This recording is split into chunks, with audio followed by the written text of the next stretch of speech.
messieurs, bonjour, il est midi partout au Sénégal, 12h également, en temps universel. Tout de suite, le grand journal de la mi-journée. À la une, la suspension de la desserte maritime Dakar-Ziguinchor depuis plusieurs mois. Un opérateur économique lance une pétition pour la relance de la ligne. Nous irons également sur la petite côte où le poisson se fait rare et cher, conséquence d'une vague d'émigration irrégulière des jeunes pêcheurs vers l'Espagne. Coût exorbitant de l'électricité dans les usines de glace vers une paralysie du secteur dans les prochaines semaines. Nous verrons comment les tarifs de l'électricité sont fixés et modifiés au Sénégal. En politique, la coalition Yewwi Askan Wi au bord de l'implosion. C'est le dossier de ce journal et dans l'actualité des sports. Le match amical entre les équipes nationales de football du Sénégal et du Cameroun, un duel entre Lions qui vont partager le même groupe à la prochaine CAN. Enfin, dans notre rubrique Point de vue, nous débattrons des remous au sein de l'opposition à la veille de l'élection présidentielle de 2024.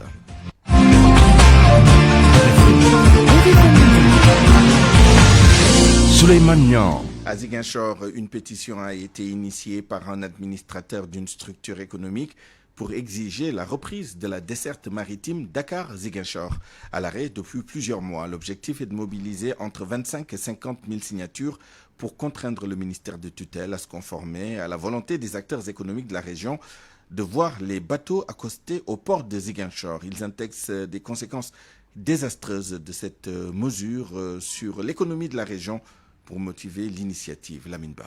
Le lien numérique fait le tour du monde des acteurs économiques depuis quelques heures. Objectif de la pétition, atteindre 25 à 50 000 signataires contre la mesure de suspension de la desserte maritime Dakar-Ziguinchor. Xavier Diatta, l'initiateur de la pétition, explique que l'objectif est de contraindre le ministère de tutelle à revoir sa copie sur cette décision. L'économie s'est effondrée complètement. Beaucoup de pères de famille, tant à Dakar qu'à Ziguinchor, qui venaient chercher un peu leurs dépenses quotidiennes, n'arrivent plus à avoir cette niche économique. Ces bateaux, il faut qu'on le remette. C'est vrai que quand il y a des problèmes sécuritaires, l'État a le droit et a le devoir de pouvoir prendre des mesures conservatoires. Mais il n'appartient pas aux populations de s'adapter à une situation transitoire. L'autre objectif de la pétition est de protester contre le mutisme de la société en charge de l'exploitation des navires sous cet arrêt de la desserte Dakar-Ziguinchor. Quand on dirige un service public, quand il y a des interruptions, la moindre des choses, c'est d'aller vers les populations. Aujourd'hui, personne ne sait quand est-ce que ces bateaux-là vont reprendre. La prochaine étape sera consacrée au dépôt de la pétition auprès du ministère du tutelle pour que l'opinion puisse prendre conscience du désastre que cette décision engendre sur l'économie de la région. J'exhorte tout le monde à signer cette pétition. Depuis le mois de juin dernier, les navires Aline Sitoé Diatta, Aguin et Diamboune sont à l'arrêt sur décision des autorités qui auraient invoqué des mesures de sécurité. Lamine Ba, Ziguinchor, Radio Futur Média. Allons à présent à Mbour où les conséquences de l'émigration irrégulière se font sentir sur toute la petite côte. Mbour est confronté à un manque de poissons. Beaucoup de jeunes pêcheurs sont partis en Espagne. Ce phénomène a freiné d'autres activités qui tournent autour de ce produit qui est devenu rare et cher au niveau du quai de pêche. Ainsi, les acteurs demandent une réaction. Ndeye Matidien. C'est une vendeuse de poissons. Elle est venue à notre rencontre pour qu'on achète. C'est leur façon d'attirer les clients au quai de pêche de Mbour. Le constat est le même chez ces vendeuses et clients. Le poisson se fait rare. Avant, nous achetions la caisse de poisson à 2300. Maintenant, c'est vendu à 12 500 francs. C'est trop cher. Vous voyez tous ces sachets de poisson. Ils sont à 500 francs. Si on les vend à 1000 francs, personne ne va acheter. L'immigration irrégulière en est pour quelque chose. Selon cet homme, il vend des poissons étalés sur une table. Les 4 sont à 2000 francs CFA. Les temps sont durs, beaucoup de pêcheurs ont pris les pirogues et c'est ce qui est à cause de la situation actuelle. Il n'y a plus de poissons, raison pour laquelle c'est très difficile. À Mbour, les acteurs de la pêche demandent aux autorités de mettre en place des stratégies pour lutter contre l'immigration irrégulière dont l'une de ses conséquences est le manque de poissons, une rareté causée par de nombreux départs de pêcheurs de la petite côte. Ndeye Mati Diengbourg, Radio Futur Média. Pour conserver ou pour transporter le poisson, il faut de la glace. Or, on va vers une paralysie totale du secteur dans les prochaines semaines. C'est la conséquence des factures salées de la Sénélec. L'association des producteurs de glace annonce la fermeture de 20 usines de glace. Les boulangers, pour leur part, n'excluent pas d'augmenter le prix du pain. Salimata Aou. Après la pétition lancée contre les factures salées de la Sénélec, certaines entreprises entrent dans la danse. Les producteurs de glace tapent sur la table après la fermeture de 20 usines due à la cherté des factures. El Sey, vice-président de l'association des producteurs de glace. Les prix de la Sénélec n'ont cessé de flamber, qu'aujourd'hui affecter toutes les usines qui sont en train de fermer une à une. Donc ce qui est en fait dramatique et grave, parce que c'est catastrophique. Parce que quand des usines dans un pays ferment et que le gouvernement n'arrive à rien faire, surtout pour la cause d'une société nationale, Sénélec, c'est grave. Et qu'aujourd'hui, on n'a pas d'interlocuteur. Aujourd'hui, on a à plus de 20 usines fermées. Et les factures aujourd'hui se retrouve au double. Un autre secteur touché, celui de la boulangerie. Une augmentation du prix de la baguette n'est pas à exclure, selon Amadou Gaye, président de la Fédération nationale des boulangers du Sénégal. Et nous ne pouvons pas comprendre par rapport à surtout le problème de l'électricité qui a vraiment multiplié par 3 nos difficultés. Donc impérativement, les boulangers ont décidé d'arrêter et parler à l'État, parler à la population.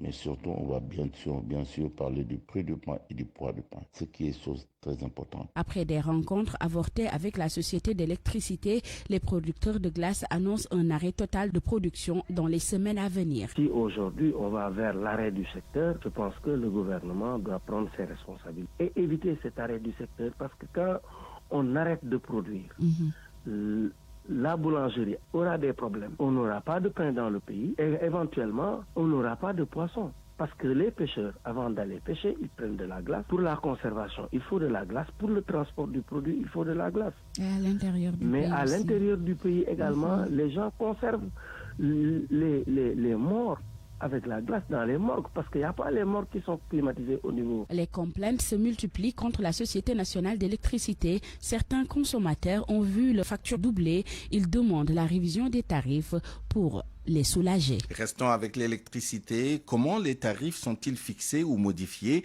Mohamed Ali Mouba s'est intéressé à la question en partant du dernier ajustement tarifaire intervenu en janvier 2023. C'est par lettre du 28 décembre 2022 que le ministère du Pétrole et des Énergies a notifié à la Commission de régulation du secteur de l'énergie la décision du gouvernement de procéder à un ajustement des tarifs à compter du 1er janvier 2023, tout en préservant bien sûr la tranche dite sociale. Sur ce, Sénélec a proposé aux régulateurs à des ajustements tarifaires. Dans son argumentaire, le ministère a argué que l'ajustement visait à réduire d'environ 100 milliards de francs CFA le montant de la compensation tarifaire versée par l'État à Sénélec en 2023. Il faut dire que chaque année, Sénélec peut demander au terme de la loi des ajustements de prix sur la base des conditions du marché des prix à la consommation, le prix du combustible ou encore le taux de change. Dans le cadre de cette hausse, il s'agit de toute autre chose. En fait, la hausse a été décidée par le gouvernement du Sénégal lui-même pour réduire le montant de la compensation tarifaire versée par l'État à Sénélec en 2023. Rien d'anormal, rien d'illégal jusque-là, mais question tout de même. Est-ce que Sénélec s'en est tenu seulement à cette date d'indexation de décembre ayant abouti à la hausse de janvier 2023? Toujours est-il que la société d'électricité a durant toute l'année 4 dates d'indexation. Le 1er octobre, le 1er janvier, le 1er avril et le 1er juillet. Or, entre janvier, date de l'entrée en vigueur de la hausse, et le mois d'octobre, il y a eu au moins 3 périodes d'indexation et personne ne sait si Sénélec en a profité pour revoir encore ses prix à la hausse en catimini. En tout cas, Sénélec nie toute hausse, hormis celle accordée par le régulateur en décembre et entrée en vigueur en janvier 2023. RFM, fréquente modulation 94.0, la radio en puissance. Des administrés qui réclament le départ du maire de leur commune, qu'ils accusent d'être responsable des ventes de terres communales et du déficit d'infrastructures de base. Cela se passe à Dabali, dans le département de Nioro, région de Kaolack. Les habitants de la commune réclament l'audit de la gestion du maire et lors d'une assemblée générale, ils ont affiché toute leur détermination.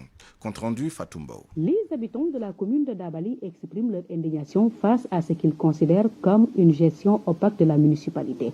Ils sont en colère et demandent la tenue d'un audit. Mbaye Maron, porte-parole. Nous demandons à l'État du Sénégal de mener des audits sur le budget de la commune pour nous édifier sur la gestion de la mairie. Le siège de la mairie qui devait être construit, que les briques ont été emportées, ce qui est une très grande infraction. De plus, les préoccupations concernent la question foncière et le manque d'infrastructures de base dans la région. Les résidents accusent le maire de ne pas avoir pris d'initiatives significatives pendant son mandat et exigent son départ. Pourquoi dans la commune de Dabali, il n'y a pas d'infrastructure, pas un seul mur de clôture pour une salle de classe construite ou une construction en cours, encore moins une case ou bien un poste de santé. La tenue de ce rassemblement n'est rien d'autre que de s'opposer à la vente de nos terres. Nous ne voulons plus de notre maire, nous exigeons son départ le plus rapidement possible dans notre commune.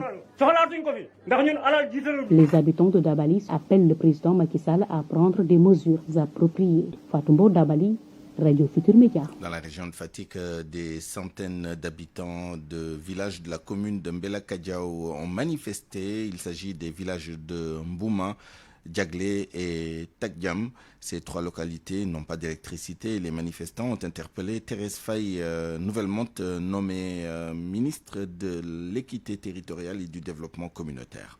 Aminata Goudjabi. Les principales revendications inscrites sur des pancartes, les manifestants ont battu le pavé sur 2 km et sous un soleil de plomb pour crier à l'injustice. Il n'y a pas d'électricité dans les 3 gros villages initiateurs de cette marche de protestation. François Faye, porte-parole. Ces villages comptant plus de 4600 âmes et plus de 230 ménages sont debout aujourd'hui pour dire non à l'injustice qu'ils subissent depuis très longtemps. Ces 3 villages disposent de 6 écoles, d'un collège d'enseignement moyen, 2 forages, d'un poste de santé, de 2 cases de santé. Et toutes ces infrastructures ne peuvent fonctionner correctement pour absence d'électricité. Ils ont parlé d'iniquité manifeste. Thérèse Faye, maire de Djarer et nouvelle ministre du développement communautaire et de l'équité territoriale, est interpellée. Le petit citadin qui vit au cœur de la Médina, aux Almadies à Dakar, n'est pas plus méritant que le petit campagnard qui vit au cœur du Sine. Nous lançons un appel aux autorités compétentes, en l'occurrence Madame Thérèse Faye Diouf. Chers ministres, nous vous invitons à penser aux quelques 4600 âmes qui sont dans le besoin. Nous voulons sortir des ténèbres. L'absence d'électricité favorise les pénuries d'eau dans ces localités appelées la zone A de la commune de Mbella Kadiao.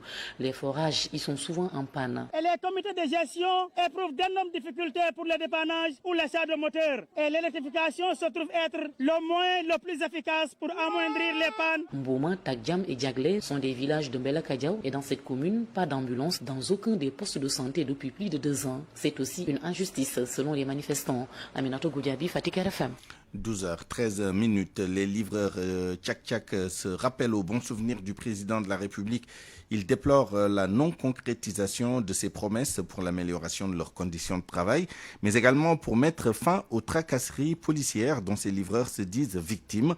Écoutons Seydina Alioune Fall, président de l'Association nationale des livreurs Tchak-Tchak du Sénégal, au téléphone avec El Hadj Ndiogou Diène. Notre problème majeur, c'est le manque de considération et de manque de respect total, parce que jusqu'à présent, nous attendons l'appui et la promesse que le président Macky Sall, son Excellence, avait fait lors de notre audience au palais présidentiel en disant qu'il va nous aider de travailler de 8 h du matin jusqu'à 20 h du soir, de diminuer les prix de la carte grise, de subventionner les permis de conduire pour les livreurs Tchak-Tchak du Sénégal, de nous offrir aussi des casques homologués et tenues complets pour sécuriser le secteur et les livreurs. Mais aussi les taximans pensent que nous sommes des rivales, alors que tel n'est pas le cas. Chacun de nous a des responsabilités familiales, donc il n'a qu'à nous respecter et d'avoir une compréhension sur la circulation. Chacun peut avoir ce qu'il veut, gagner sa vie honnêtement et dignement, sans aucun problème. Et l'État doit prendre des mesures pour assainir le métier, régulariser le secteur. On en a besoin et ça nous permettrait de travailler dans des bonnes conditions. RFM, l'info, c'est ici. L'info, c'est ici. Les cadres politiques des régions de Tambacounda et de Kédougou autour du ministre de l'Intérieur, Maître Sidiki Kaba, ont été reçus en audience par le Premier ministre Amadou Ba. Ils ont donc fait un plaidoyer, notamment pour la construction de l'Université du Sénégal oriental. Et ils ont dénoncé le sevrage de ces deux régions en termes de nomination et en termes d'emploi des jeunes, ainsi que de l'autonomisation des femmes. Les cadres politiques ont également assuré une large victoire du candidat de Benno Bokk Yakaar, d'où les réponses rassurantes d'Amadouba qui a promis de renforcer les acquis de ces deux régions. Papou Seynou Diallo. Le cadre de concertation du Sénégal oriental autour du ministre Sidiki Kaba a été reçu en audience ce week-end par le Premier ministre Amadou Ba en sa qualité de candidat de la grande coalition Benno Bokk Yakaar pour l'élection présidentielle de février 2024. À cette occasion, les cadres politiques des régions de Tambacounda et de Kédougou ont rassuré le candidat quant à leur engagement et leur détermination à assurer une large victoire dans cette partie du pays. Le cadre de concertation a mis sur la table des questions qui interpellent les politiques qu'ils sont. Ainsi, un fort plaidoyer a été porté par le ministre Sidiki Kaba, notamment sur la question de l'Université du Sénégal oriental, du sevrage de ces régions en termes de nomination, de l'emploi des jeunes et de l'autonomisation des femmes.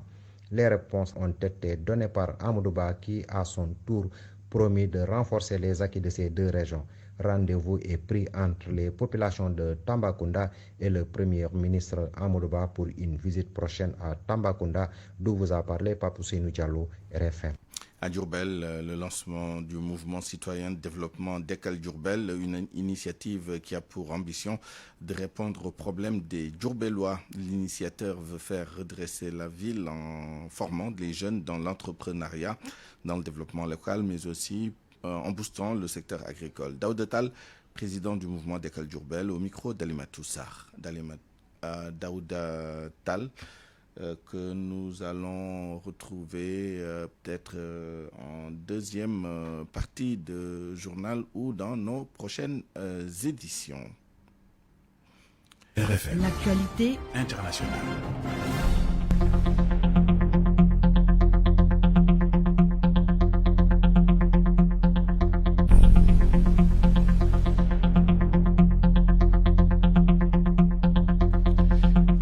À 12h17, l'actualité internationale avec vous, Georges Détié Diop. Bonjour. Bonjour Souleymane. Guerre Israël-Hamas, plus de 2000 personnes tuées par les frappes israéliennes à Gaza. Environ 2750 morts selon un bilan actualisé du ministère de la Santé du Hamas. Les frappes ont également fait plus de 9700 blessés. De son côté, l'armée israélienne affirme que 199 personnes ont été capturées par le Hamas lors de l'attaque du 7 octobre. Israël qui a nié qu'une trêve était en cours dans le sud de la bande de Gaza. Un démenti après que des sources sécuritaires égyptiennes ont déclaré qu'un tel accord était sur le point d'être mis en œuvre et c'est dans ce contexte que le secrétaire d'État américain est de retour en Israël dans le cadre de sa tournée de crise au Moyen-Orient. Anthony Blinken, qui s'est notamment rendu ces derniers jours en Arabie Saoudite, en Égypte et au Qatar, est arrivé ce matin à Tel Aviv et doit rencontrer le premier ministre israélien Benjamin Netanyahu à Jérusalem. Et les médias qui payent un lourd tribut du conflit israélo-palestinien, 11 journalistes palestiniens ont été tués depuis le début de l'offensive israélienne à Gaza. Des chiffres fournis par le syndicat palestinien le syndicat des journalistes palestiniens basé en Cisjordanie occupée. Dans un communiqué, l'organisation a également indiqué que 20 journalistes ont été blessés. Et le représentant du pape à Jérusalem qui s'est déclaré prêt à s'échanger contre des enfants israéliens pris en otage par le Hamas et détenus à Gaza, le cardinal Pierre Battista Pizzaballa, patriarche de Jérusalem, a fait ce commentaire ce lundi en réponse à une question lors d'une vidéoconférence avec des journalistes en Italie. Au Mali, le gouvernement de transition insiste sur le respect du calendrier de retrait de la MINUSMA. Lors d'une rencontre avec le corps diplomatique à Bamako, le ministre des Affaires étrangères a souligné l'importance que le gouvernement attache au respect du calendrier de retrait du 31 décembre. Abdoulaye Diop a ajouté que le gouvernement n'envisage pas d'extension de ce délai et donc tout doit être fait pour que le travail de la MINUSMA puisse être clôturé à cette date. L'ONU avait exprimé sa samedi sa préoccupation devant l'escalade dans le nord du Mali et les difficultés causées, selon elle, par la junte au pouvoir au retrait de la MINUSMA, des entraves susceptibles de remettre en question le calendrier de départ des casques bleus. En attendant, des recrutements sont lancés au sein des forces de défense et de sécurité, des opérations qui suscitent de l'engouement chez les jeunes. Zanga Abdoulaye Ouattara. 600 gardiens de la paix doivent être recrutés à la police nationale, alors que 100 sapeurs-pompiers doivent renforcer les rangs de la protection civile. Depuis l'annonce de ces recrutements, plusieurs tribunaux de Bamako sont pris d'assaut par des jeunes hommes et femmes. Ceux-ci sont à la recherche de documents administratifs pour postuler. Ces jeunes trouvés devant le tribunal de la commune 4 ont différentes motivations. Je suis là pour la nationalité. Depuis à mon enfance, j'aime être la gendarmerie. Il y a la difficulté dans tout le travail, mais il faut qu'on mouille les maillots pour aider le pays. Dans la police, c'est fini, mais études début 2017, je n'ai pas eu de travail. Pas du boulot, c'est pour cela que je me suis engagé pour faire ça, police. Même constat à la mairie de Sogoniko, à la rive droite de Bamako. Pour ces jeunes, être porteur d'uniforme exige une lourde responsabilité, mais ils reconnaissent aussi que seul l'intérêt du pays compte. Je suis venu faire la copie de mon extrait d'acte de naissance parce que j'aimerais devenir garde nationale pays. Je vais postuler pour être policière ou dans d'autres corps. Quand je vois un porteur d'uniforme, ça me plaît. Devenir porteur d'uniforme, ça demande beaucoup de sacrifices aussi. Je suis prêt à défendre mon pays contre n'importe quelle force. Recrutement massif au sein des forces armées et de sécurité. Objectif principal évoqué par les autorités de la transition, parvenir à bout de l'insécurité grandissante à laquelle le Mali est confronté depuis plus d'une décennie.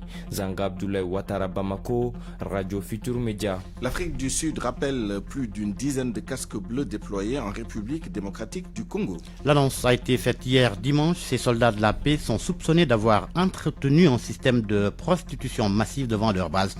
Khadija Touane.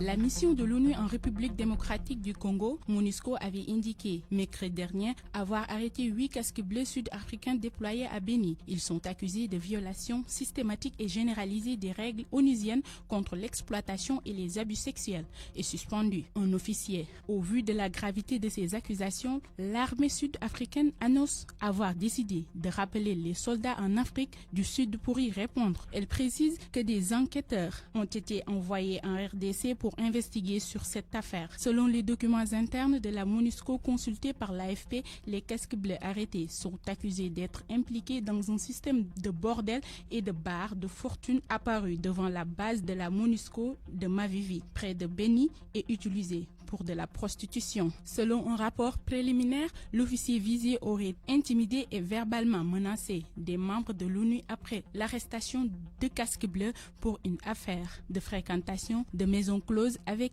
à la clé une tentative de fuite, bagarre et course-poursuite avec des éléments de la police militaire de l'ONU. La semaine dernière, le porte-parole du secrétaire général de l'ONU avait indiqué que la MONUSCO avait eu des informations indiquant que les soldats concernés faisaient des rencontres après l'heure du couvre-feu dans un bar hors des limites de la base connu pour être un lieu de prostitution. Il ajoute que lorsqu'ils sont venus arrêter les accusés, des policiers de l'ONU ont été physiquement attaqués et menacés par les membres du contingent sud-africain. Retour en Afrique de l'Ouest avec la Côte d'Ivoire qui a un nouveau Premier ministre. Il s'agit de Robert Mambé-Begré. Il a été gouverneur du district autonome d'Abidjan. Robert Mambé-Begré est l'actuel numéro 3 du Rassemblement des oufouettistes pour la démocratie et la paix. Le parti au pouvoir en République démocratique du Congo. Au moins 30 personnes sont mortes après le chavirement d'un bateau sur le fleuve Congo dans le nord-ouest du pays. 167 personnes sont toujours reportées disparues. 189 ont été secourus. Selon le ministre de la Santé de la province de l'Équateur, le bateau de fabrication locale était surchargé, transportant plus de 300 personnes et il naviguait de nuit. La France, pour terminer, le lycée Gambetta d'Arras a été évacué ce matin en raison d'une alerte à la bombe. Plusieurs dizaines d'élèves et d'enseignants ont quitté l'établissement selon l'agence France Presse. Cette alerte intervient après un appel téléphonique signalant un objet explosif.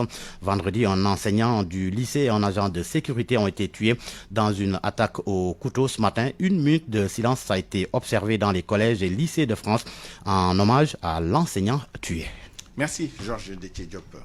Parole aux auditeurs. L'actualité, qu'en pensez-vous? Moi, je pense que vous devez. Réagissez dans nos éditions d'information sur l'actualité. Bonjour. Du lundi au vendredi, vous avez la parole sur RFM. Dans notre rubrique Point de vue, nous débattrons des remous au sein de l'opposition à la veille de l'élection présidentielle de 2024 et au lendemain de l'ouverture de la session ordinaire unique de l'Assemblée nationale. Et pour en parler, nous serons avec Demba Gueye, analyste politique, enseignant à l'université Cheikh Anta Diop, et Ibrahima Bakhoum, analyste politique, journaliste, formateur. RFM Sport. Le journal des sports avec vous, Malal Junior Diagne, bonjour. Bonjour Souleymane. Sénégal-Cameroun, une affiche de gala à Lens ce soir. Un amical pour ces deux équipes qui partagent la même poule. Une rencontre attendue aujourd'hui à 18h30 au stade de Bollard. Sur le Tcham, notre envoyé spécial en France nous en dit un peu plus. Comme on dit, la blessure vit au fond du cœur. C'est pourquoi les Lions du Sénégal, sortis d'une défaite face à l'Algérie, veulent rectifier le tir ce lundi, nous dit le capitaine Kalidou Koulibaly. On sort d'une défaite à la maison, on est prêt à combattre les équipes qui seront devant nous. Ça sera le grand Cameroun, mais je pense qu'ils auront devant eux aussi un grand Sénégal avec des certitudes, avec des joueurs expérimentés. Et on va tout faire pour gagner ce match, ça ne va rien changer à la donne. Jouer sans calculer, je pense que si on commence à calculer, il peut se passer des choses qui vont être négatives pour nous. Et il faut qu'on joue comme d'habitude, sereinement, et essayer de gagner le match, Inch'Allah. Les Lions indomptables ne comptent pas rester en rade, selon Christophe Roux. Forcément, c'est un match amical, on va le rencontrer à la CAN, mais on ne prend pas à la légère aucune équipe, aucun match. C'est un match international. Un match qui s'annonce palpitant, selon Rigobert Song et son homologue, Aliou Cissé. C'est l'une des meilleures équipes d'Afrique, à son sein de grosses individualités. Nous devons nous concentrer, faire un match complet sur le plan défensif, mais aussi sur le plan offensif, retrouver cette efficacité qui nous a fui face à l'Algérie. Je sais que j'ai en face de moi une équipe qui est aujourd'hui champion d'Afrique, avec lequel je pense mes joueurs sont conscients. Ça va nous permettre déjà de nous mettre dans le contexte de ce qui va arriver au mois de janvier. Les deux sélectionneurs ont déjà annoncé les couleurs lors de la conférence de presse d'avant-match. Par contre, on se parlait souvent au téléphone, mais ça fait longtemps depuis qu'il sait qu'on joue, il ne joue plus au téléphone. Non, Alou, écoute, ni lui ni moi, nous sommes en danger. Soda Thiam, Lens, Radio Futur Média. À Louga, les amateurs de football échangent beaucoup autour de cette rencontre. Notre correspondante dans la capitale du Ndjambour a fait un tour dans les endroits où ils se sont regroupés pour échanger avant le coup d'envoi de cette rencontre. Reportage Nafis Atoungaye. Les gens l'ont demandé bien avant le tirage. Le match amical Sénégal-Cameroun est au cœur de tous les débats. Au foyer des jeunes de Louga, nous y avons trouvé un groupe d'amis. Ces amateurs de football pensent que ce match devrait être annulé. Parce que le fait de partager les phases de poule avec le Cameroun, déjà, c'est une pression que le Sénégal reçoit. On l'annule. Si on joue avec le Cameroun un match amical, on va connaître nos défauts. J'aurais préféré qu'on ne joue pas avec le Cameroun. Certes, on doit parfaire notre équipe, mais on ne veut pas jouer avec nos adversaires. Devant la place publique Mansour Bounendiaï, le match du jour occupe les débats. Ici aussi, ce jeune homme est certes confiant, mais trouve que les Camerounais sont plus actifs physiquement. Le Sénégal peut l'emporter facilement, tactiquement parlant. Mais concernant niveau physique et intensité de jeu, je crois que le Cameroun est supérieur. Tu es confiant ou bien? Ouais, je suis confiant quand même, parce que tout dépend du niveau tactique, ça dépend du système de jeu que le coach va amener. Mamadou Tal, lui, invite le coach à revoir son plan de jeu. Ce que moi je souhaite, dès le départ, il fait entrer les jeunes pépites du Sénégal. Il les essaie jusqu'aux 15 minutes avant la fin du match pour faire entrer les Gana Gueye là. Moi je préfère même les Sadio Mané, les Gana Gueye là, tous dans le banc. La plupart de nos interlocuteurs trouvent que le Sénégal ne devrait pas accepter ce match. Pour eux, beaucoup plus bénéfique pour le Cameroun, même si les Lions de la Teranga sont champions d'Afrique. Nafisa Tounyaï, Louga, Radio Futur Média. On est également au programme des rencontres amicales cet après-midi. Le Nigeria qui va jouer contre l'équipe du Mozambique et l'Égypte qui va affronter l'Algérie. Souleymane. Merci Malal Junior Diagne. RFM, la radio de toute l'actualité. À présent, notre dossier du jour, dossier politique. La principale coalition de l'opposition finira-t-elle par imploser? Yewwi Askan Wi est dans une léthargie totale. Si certains parlent d'absence de leadership au sein de la coalition, d'autres parlent de suite logique car chaque membre prêche pour sa propre chapelle en vue de la présidentielle de 2024. Fama Diane. C'est une coalition qui est devenue aphone. L'une des têtes pensantes est en prison, Ousmane Sonko, Khalifa Sall et ses députés mis à l'écart et Déthié Fall occupé avec les parrainages. Hassan Seck évoque une absence de leadership. Il est professeur des universités, analyste politique. L'inertie, parce que c'est lié tout simplement au fait que l'essentiel des activités reposait sur le leadership d'Ousmane Sonko. Et aujourd'hui, Ousmane Sonko étant en prison, ils ont des difficultés pour pouvoir recevoir des mots d'ordre de lui pour pouvoir avancer sur le projet. Parce que Yewwi Askan Wi, comme je vous l'ai dit, je le répète, Habib Sy n'a jamais été le leader de Yewwi Askan Wi. Le leadership est assumé par Ousmane Sonko. Un autre analyste politique apporte des éclairages sur la léthargie dans laquelle se trouve la coalition Yewwi Askan Wi. Hassan Samb parle d'une suite logique des faits après la mise sur pied de la coalition en 2021. Avec les parrainages et la multiplicité des candidatures au sein de Yewwi, que les uns et les autres soient préoccupés à déposer, à retirer leurs fiches et à aller chercher des parrains. Et donc, à partir de ce moment-là, personne ne sera là pour des réunions qui n'ont aucun sens. Parce que, en réalité, chacun aujourd'hui prêche pour ça chacun. En vertu déjà de ce qui avait été théorisé au sein de la coalition. Et créée en 2021, la coalition Yewwi Askan Wi est depuis lors la principale coalition de l'opposition sénégalaise.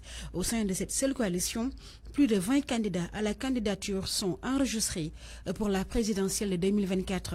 RFM, la presse du jour. La revue de presse avec Mohamed Ali Mouba.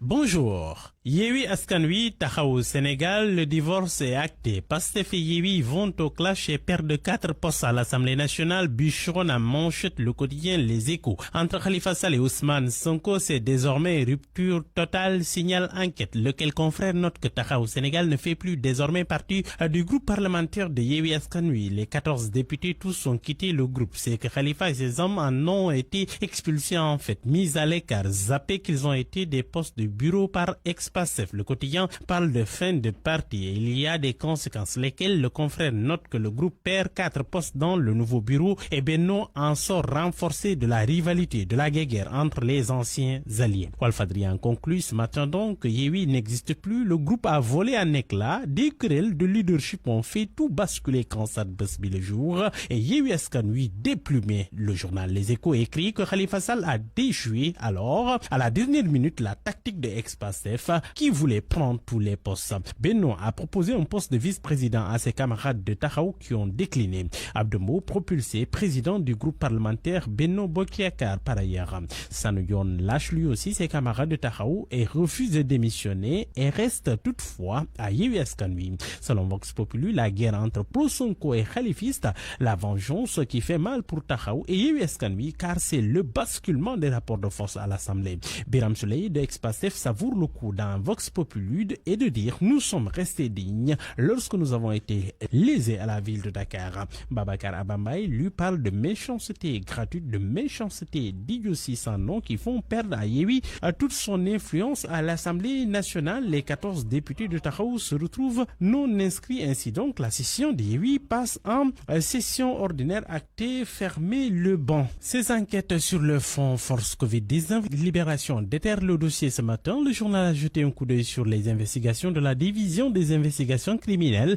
La société CSH Garments dans la surfacturation. Elle a empoché près d'1,5 milliard pour l'achat de masques, 485 000 masques, soit 2 874 francs CFA à l'unité selon la DRH de l'entreprise. Après les marchés, les dirigeants de la société de nationalité chinoise ont quitté tous le territoire national sans aviser. L'immigration irrégulière, l'observateur s'entretient ce matin avec des capitaines de bateaux. Ils débarquent le carnet de voyage, confession de convoyeurs de migrants, les pratiques mystiques, les corps en putréfaction à bord, les bagarres, la démence et l'astuce pour revenir au pays. Le journal a recueilli plein de témoignages. Cette information dans le journal Source A, accrochage entre l'armée et des éléments du MFDC. Le journal note que des combattants rebelles voulaient poser des mines. Il s'en est suivi des tirs, bilan un mort.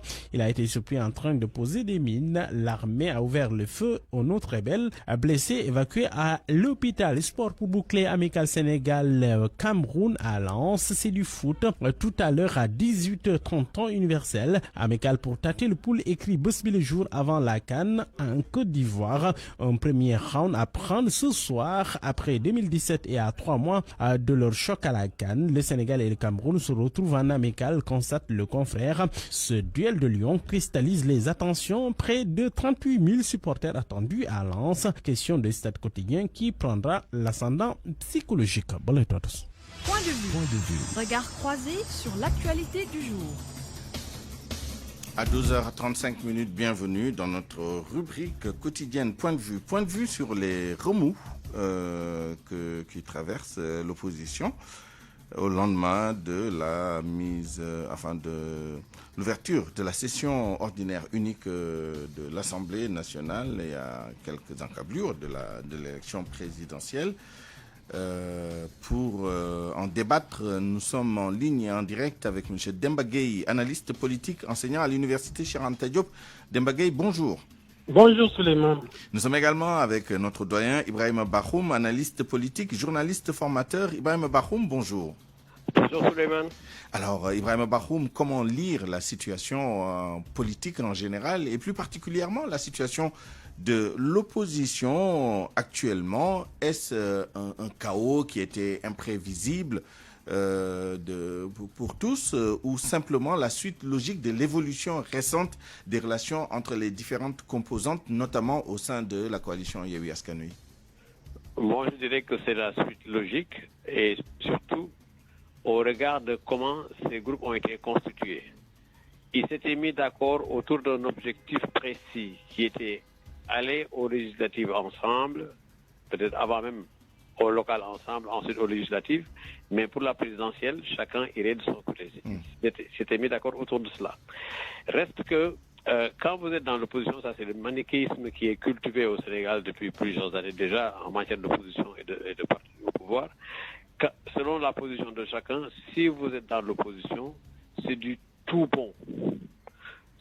Du côté du pouvoir, c'est du tout mauvais. Ça, c'est selon les perceptions. Ou alors l'inverse, du tout bon au côté pouvoir, du tout mauvais côté de l'opposition. Donc, ce manichéisme a fait que les gens parfois donnent l'impression d'être surpris parce que enfermés dans leur logique de tous ceux qui sont ici sont bons, mais c'est quoi le critère pour dire qui est bon, qui est mauvais? Quand on est dans l'opposition, on suscite de l'espoir, on suscite de la confiance. Qu'est-ce qui fonde l'espoir? C'est votre discours, c'est vos promesses, c'est ce que vous offrez à ceux qui vous écoutent, à ceux qui vous font, ceux à qui vous faites penser que. Et ensuite, vous suscitez de l'espoir, toujours selon ce discours-là. Donc, espoir et confiance vous accompagnent de la part de ceux qui aiment bien être du côté de l'opposition. Alors, si, dans le cas d'espèce, on en arrive là, des gens, pour ne pas dire des gens, dans l'opinion, avaient tellement fondé un espoir, une confiance en ce groupe en disant Yewwi, c'est le meilleur groupe, c'est des gens en qui on peut faire confiance. Puis, quand les choses avancent, on se rend compte que les intérêts particuliers ou intérêts de groupe, ou même parfois intérêts personnels, quand ça a commencé à émerger, évidemment, ça pose un problème dans l'opinion. Finalement, ce qu'on nous avait promis, c'est pas ça. La confiance c'est mousse et également le reste, l'espoir disparaît. On reviendra là-dessus dans un instant. Demba Gueye, quelles peuvent être les conséquences justement de la situation actuelle sur les chances de l'opposition à l'élection présidentielle? Ibrahima Bakhoum le rappelait tout à l'heure, il y avait quand même un accord, disons, global pour une certaine unité lors des précédents scrutins, mais que chacun irait de son côté dans un premier temps pour l'élection présidentielle, quitte à se retrouver, s'il y a un second tour, autour d'une candidature consensuelle de l'opposition. Mais est-ce que, au rythme où vont les choses, même un accord au second tour va être possible d'après vous? Bon, écoutez, je pense que je suis d'accord avec ceux qui disent que c'est la suite logique de ce qui s'est passé avant les élections législatives. Bon, bien sûr, non, c'est pas avant les élections législatives, mais ce qui s'est passé il y a quelques mois entre la coalition Yewwi Askan Wi et le groupe de Khalifa Sall, Taxawu Sénégal. Ce qui s'est passé à l'Assemblée nationale, c'est la suite logique. J'ai dû dire quelque part qu'on ne pouvait pas s'attendre à l'Assemblée nationale que les députés de Taxawu Sénégal et de Yewwi Askan Wi se retrouvent et se font des accolades. Non, le conflit qui s'est déclenché entre Taxawu Sénégal et Yewwi Askan Wi à la suite du dialogue national, ce conflit-là continue à l'Assemblée nationale. Tout simplement parce que la coalition Yewwi Askan Wi a échoué sa mutation. Une mutation d'ailleurs qui a été bien planifiée dans la charte de Yewwi Askan Wi. Ils avaient très bien planifié cette mutation programmée, que vous l'avez dit dans votre introduction, que l'entente était que aux élections législatives, aux élections locales, qu'ils aillent ensemble. Mais qu'à l'élection présidentielle, qu'on respecte l'identité de chaque candidat et que ceux qui veulent aller à l'élection présidentielle y aillent, mais que s'il y a un deuxième tour, ils se retrouvent. C'était ça la charte. Maintenant, ils l'ont raté parce que tout simplement, certains leaders ont mis en avant leur intérêt. Et il y a également l'effet dialogue national. Tout le monde avait prédit que le dialogue national était un facteur de division pour l'opposition. Et ça s'est vérifié. Ils auraient pu réussir quand même cette mutation. Ils auraient pu réussir la mutation en respectant la charte de Yewwi Askan Wi, parce que c'est comme ça que progressent les organisations sociales. C'est comme ça qu'avancent les organisations sociales. Changement de modèle. On change de modèle. D'un modèle monocéphale, avec Ousmane Sonko qui était le leader incontesté, incontestable. On passe à un modèle pluricéphale. On respecte l'identité de chacun. On va aux élections présidentielles et on se retrouve au deuxième tour. C'était vraiment très bien planifié. Mais il y a quelque chose qui est apparu, c'était la figure, ce clash entre Ousmane Sonko et Barthélémy Dias surtout. Parce qu'on a moins entendu Khalifa Sall que Barthélémy Dias. Ce clash-là a fait apparaître la figure du traître en politique qui existe depuis des siècles, depuis l'apparition de la politique. Ça a fait revenir la figure du traître en politique. Entre les deux, on s'accuse, chacun accuse l'autre. Finalement, les gens se posent la question, mais finalement, qui est le traître? Parce que quand Barthélémy accuse, on a l'impression que c'est lui qui a raison. Quand l'autre accuse, on a également l'impression qu'il a raison. Finalement, on a la figure du traître qui devient un véritable problème pour la coalition Yewwi Askan Wi. Et ça a des conséquences. Ça aura des conséquences énormes sur l'avenir de la coalition Yewwi Askan Wi. Parce que cette clash, ce problème, cette question de traîtrise en politique va descendre jusqu'au niveau de l'électeur. Et l'électeur va interpréter et va décider. Et c'est là où se trouve véritablement le problème de Yewwi Askan Wi. Comment faire pour que, en cas de deuxième tour, qu'ils puissent se retrouver? Ce qui, à mon avis, va être extrêmement difficile. N'est-ce pas? On reviendra, vous nous donnerez votre point de vue là-dessus. Mais avant cela, Ibrahima Bakhoum, à qui profite le plus la situation actuelle, Benno Bokk Yakaar, ou les autres pôles de l'opposition, puisqu'il y a des identités remarquables, peut-être d'autres regroupements qui ne sont pas forcément liés à la coalition Yewwi Askan Wi? Je pense que le professeur a totalement raison. C'est-à-dire que ce qu'il y a, c'est quoi?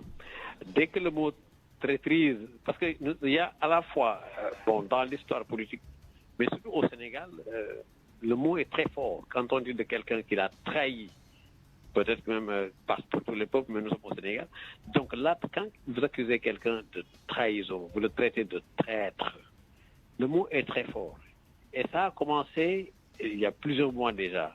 Donc, un tel est un traître parce qu'il est allé à tel endroit où on ne voulait pas qu'il aille. Bon, pourquoi on ne voulait pas qu'il y ait, etc. Donc, ce jugement au départ, j'allais même dire ce préjugé, fait que certains ne sont plus recommandables, tandis que d'autres encore restent de bons compagnons. Parce que n'oubliez pas que la coalition, il y avait également Yewalo là-dedans. Donc, au fur et à mesure qu'on avance, ça s'effrite, effectivement, et il a raison quand il dit que ça peut forcément avoir un impact sur le truc, parce que les gens ne se feront plus confiance. Quand ça commence avec Barthélémy, et ensuite ça continue avec Khalifa, et maintenant tout le monde est là-dedans, dans chacun des camps, ce brouhaha très malsain va faire que ceux qui avaient espoir et confiance vont devoir revenir en arrière. On les obligera à simplement se poser des questions. Donc, votre question, c'est finalement à qui cela pourrait-il profiter? Exactement. Bon, écoute, forcément, ça, je ne suis pas certain que ça soit tout de suite à 100% profitable à Benno Bokk Yakaar, mais au moins, ça affaiblit en tout cas l'opposition, enfin, pas l'opposition, mais disons que le camp, ce qui était autour de l'espoir Yewwi, oui, là, ce camp-là va être affaibli. Maintenant, un troisième larron, ce n'est pas exclu, parce qu'il y a d'autres qui sont en train de se constituer. Est-ce que ça va substituer l'espoir, le même engouement qu'il y a eu en amont de les législatives et des locales? Pour un autre groupe, je ne suis pas certain, mais au moins ce qui est évident, c'est que en cas de deuxième groupe, attendre des gens de l'ex-Pastef ou de ce qui restera de Yewwi qu'ils votent éventuellement pour un candidat de Taxawu ou inversement, je pense qu'on ne peut plus attendre ça. Maintenant, c'est aller beaucoup trop loin. Et finalement, pour répondre directement à la question, ça ne fait pas l'affaire de ces gens-là, de Yewwi, c'est très clair, mais je ne sais pas exactement à qui ça peut ça peut profiter, mais ça peut même être effectivement quelqu'un qu'on n'attendait pas, et je pense d'ailleurs que c'est quelqu'un qu'on n'attendait pas qui va en profiter. À l'avenir nous le dira très bientôt. Ce qui s'était passé en 2012, n'oublions pas, entre le groupe de Macky Sall et comment ça s'appelle, Ousmane Tanor Dieng, paix à son âme, et Moustapha Niasse, c'est cette division qui a fini par donner le résultat qu'on a connu en troisième larron qu'on n'attendait pas. N'est-ce pas? L'avenir nous dira. Demba Gueye, d'ici l'élection présidentielle, quelles sont les marges de manœuvre justement de ces ténors de l'opposition pour sauver ce qu'on peut sauver dans cette relation? Ou y a-t-il un tiers qui pourrait peut-être intervenir d'après vous? Écoutez, il y a une marge de manœuvre, hein, vraiment, si ils améliorent la communication politique. Je sais que ça me donnait le sourire aux lèvres quand je regardais certains leaders sortir, surtout Barthélémy Diaz, qui jetaient l'anathème tout le temps sur Ousmane Sonko. À un moment donné, j'ai dit, mais qu'est-ce qu'il en gagne? Qu'est-ce qu'il en gagne? Au contraire, il est en train de faire perdre son leader. Parce qu'en réalité, en disant cela sur Ousmane Sonko, il ne s'adresse pas directement à Ousmane Sonko, mais il s'adresse indirectement aux électeurs d'Ousmane Sonko. Ça, c'était vraiment une très mauvaise communication politique qu'il faut corriger. Et je pense que, disons le temps de corriger. Vous savez, l'électeur, il est très tolérant au Sénégal. L'électeur est tolérant et il oublie vite. Il oublie vite. Que ce qui fait qu'ils ont encore un peu de temps pour corriger certaines choses. Par des déclarations, par des sorties, véritablement pour effacer cette image du traître que j'ai évoqué tout à l'heure, parce que c'est ça qui est resté au niveau de l'électeur. Et l'électeur va sanctionner, comme je vous l'ai dit, s'il ne corrige pas. Toutes ces questions ont été théorisées. On n'invente rien. Et la figure du traître est apparue dans la politique depuis que la politique est la politique. Et les théories ont dit que s'il y a traîtrise en politique, il y a toujours sanction. Et la sanction, c'est l'électeur qui fait. Et il y a deux types de traîtres que l'électeur sanctionne. Le premier, c'est celui qui trahit un homme fort. Celui qui trahit un homme fort, par exemple, vous prenez, si quelqu'un quitte la mouvance présidentielle crie au scandale, dit oui, il nous a trahis. Mais généralement, ce type de trahison est positivement sanctionné par l'électeur. Par contre, si vous trahissez un homme faible devant l'opinion, la sanction là est beaucoup plus lourde et elle est négative. Et c'est ce qui est arrivé avec le cas Ousmane Sonko, Barthélémy Diaz. Barthélémy Diaz a attaqué au mauvais moment. Il a attaqué au moment où Ousmane Sonko avait des problèmes judiciaires, il était en prison, il était même en grève de la faim, il va sur des plateaux de télévision, il l'attaque. Là, l'électeur, il sanctionne. Et c'est pourquoi je dis, le camp de Khalifa Sall doit prendre le plus rapidement possible ses dispositions sur le plan communicationnel pour corriger cette erreur et véritablement envisager une retrouvaille au deuxième tour s'il y a deuxième tour pour ces élections. Merci Demba Gueye, analyste politique, enseignant à l'université Cheikh Anta Diop. Merci également à Ibrahima Bakhoum, analyste politique, journaliste et formateur. À 12h49, c'est la fin de cette édition que je vous remercie d'avoir suivi. Merci à toute l'équipe qui l'a préparée et réalisée. À la rédaction en chef El Hadj Ndiogou Diène, chef d'édition Awambaye, assisté par Mam Astoukan. À la mise en onde Abdoulaye Diop, digital Maïsambaye. À la production Alioune Ba. À 13h, retrouvez El Hadj Ndiogou Diène pour le grand journal en Wolof. D'ici là,